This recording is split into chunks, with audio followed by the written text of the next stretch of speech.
Good evening everyone. आज हम लोग देखेंगे कार्बोहाइड्रेट और कार्बोहाइड्रेट का वर्गीकरण और कार्बोहाइड्रेट के स्रोत, क्योंकि ये क्वेश्चन जो है एएनएम फर्स्ट ईयर के पीवाईक्यू में पूछा गया है लॉन्ग टाइप क्वेश्चन में। ठीक है, तो चलिए हम लोग शुरू करते हैं। पहला है कार्बोहाइड्रेट क्या होता है। तो कार्बोहाइड्रेट जो होता है कार्बन और हाइड्रोजन और ऑक्सीजन से बना होता है।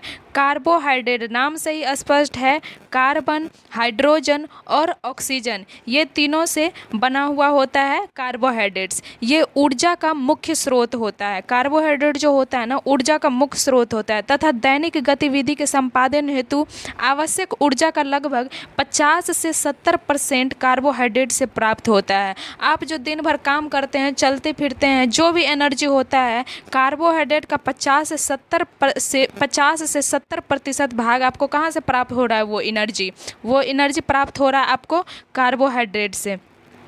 1 ग्राम कार्बोहाइड्रेट के ऑक्सीकरण से 4 किलो कैलोरी ऊर्जा प्राप्त होता है। ये भी क्वेश्चन पूछ सकता है कि 1 ग्राम कार्बोहाइड्रेट के ऑक्सीकरण से कितना किलो कैलोरी ऊर्जा प्राप्त होता है? तो 4 किलो कैलोरी प्राप्त होता है। और कार्बोहाइड्रेट किससे बना होता है? तो कार्बन, हाइड्रोजन और ऑक्सीजन से बना होता है। ये ऊर्जा का मुख्य स्रोत होता है। ठीक है, अब यहाँ पर देखते हैं कार्बोहाइड्रेट का वर्गीकरण, क्लासिफिकेशन ऑफ कार्बोहाइड्रेट्स। तो कार्बोहाइड्रेट को जो है 3 भाग में वर्गीकृत किया गया है।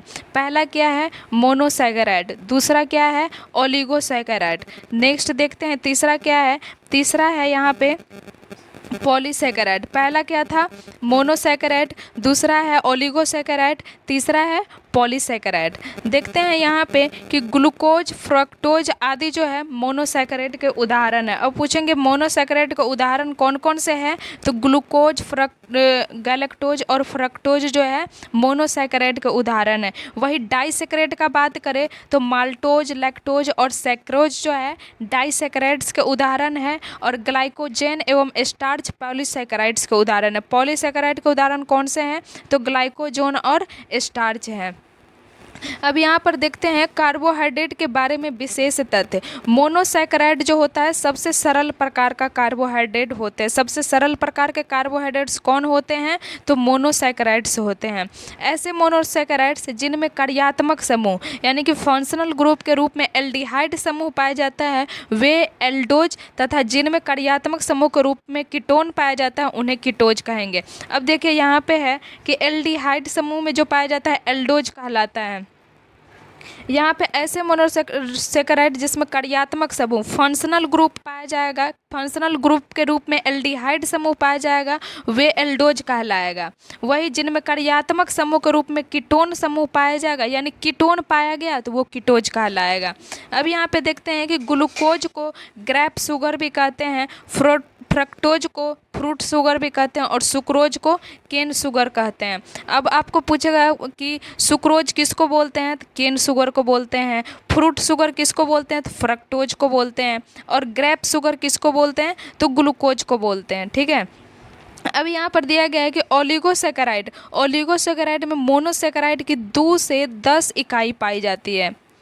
यहाँ पे दिया गया है कि ओलिगोसैकेराइड में मोनोसैकेराइड की 2 से 10 इकाई पाई जाती है जो कि ग्लाइकोसाइडिक बंध से जुड़ी रहती है। किस बंध से जुड़ी रहती है? ग्लाइकोसाइडिक बंध से जुड़ी हुई रहती है। यहाँ पर है कि पॉलीसैकेराइड में अनेक डाइसैकेराइड इकाइयाँ ग्लाइकोसाइडिक बंध द्वारा रेखीय या शाखित रूप में जुड़ी रहती है। किस रूप में जुड़ी रहती है?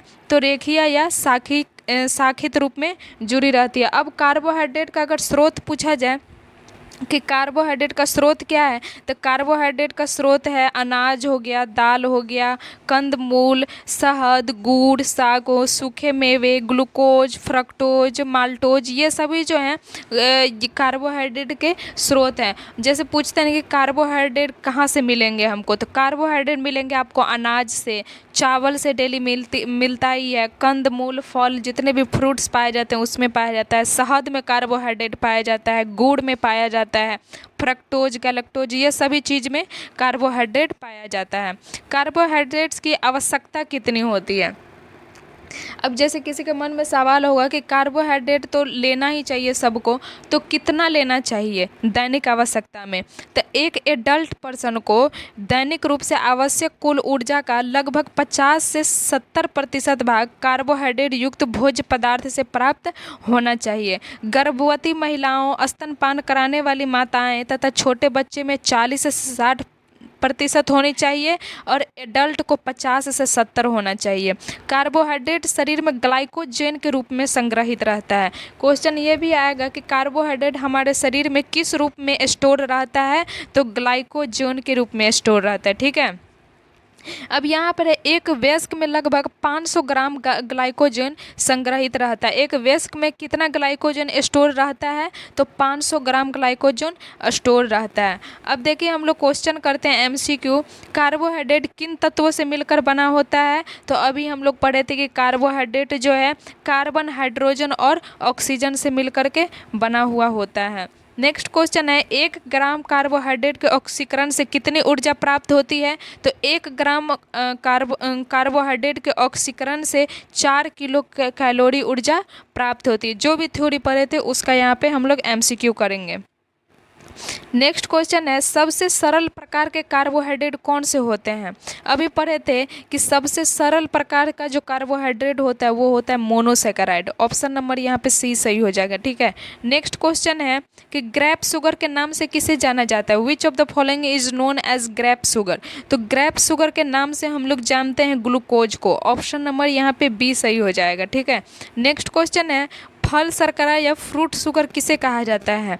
तो फ्रूट शुगर के नाम से जो है फ्रक्टोज को जाना जाता है। फ से फ्रूट हुआ और फ से फ्रक्टोज हुआ। याद करने का सही विधि है फ से फ्रूट और फ से फ्रक्टोज। नेक्स्ट क्वेश्चन है, स्टार्च और ग्लाइकोजन किसके उदाहरण हैं। तो मोनोसैकेराइड्स के या डाइसैकेराइड्स के या पॉलीसैकेराइड्स के या एल्डोज के। तो स्टार्च और ग्लाइकोजन जो होते हैं ना वो पॉलीसैकेराइड्स के उदाहरण हैं। ऑप्शन नंबर सी सही हो जाएगा। नेक्स्ट क्वेश्चन है, कार्बोहाइड्रेट शरीर में किस रूप में संग्रहित रहता है। तो कार्बोहाइड्रेट जो है हमारे बॉडी में ग्लाइकोजन के रूप में संग्रहित रहता है। ऑप्शन नंबर बी सही हो जाएगा। नेक्स्ट क्वेश्चन है, केन शुगर के नाम से किसे जाना जाता है। Which of the following is known as cane sugar. Option A में है लैक्टोज, बी में है ग्लूकोज, सी में है सुक्रोज, डी में है माल्टोज। तो केन शुगर के नाम से जो है सुक्रोज को जाना जाता है। ऑप्शन नंबर सी यहाँ पे सही हो जाएगा। नेक्स्ट क्वेश्चन है, एक वयस्क व्यक्ति में लगभग कितने ग्राम ग्लाइकोजन संग्रहित रहता है। Approximate how many grams of glycogen is stored in adult person. तो एक वयस्क व्यक्ति में जो लगभग 500 ग्राम जो होता है ग्लाइकोजन संग्रहित रहता है। अभी हम लोग थ्योरी में पढ़े थे कि 500 ग्राम जो है ग्लाइकोजन स्टोर रहता है एक एडल्ट व्यक्ति में। ठीक है, लगभग दिया हुआ है। नेक्स्ट और लास्ट क्वेश्चन है आज के टॉपिक का कि दैनिक गतिविधियों के लिए आवश्यक ऊर्जा का कितना प्रतिशत कार्बोहाइड्रेट से प्राप्त होना चाहिए। ऑप्शन ए में है 10 से 20%, बी में है 30 से 40%, सी में है 50 से 60%, डी में है 80 से 90%। तो दैनिक गतिविधि के लिए आवश्यक ऊर्जा का कार्बोहाइड्रेट का 50 से 70% जो है प्राप्त होना ही चाहिए। और वही गर्भवती माताओं और स्तनपान कराने वाली माताओं को कितना चाहिए दैनिक, तो 40 से 60। कितना चाहिए, 40 से 60।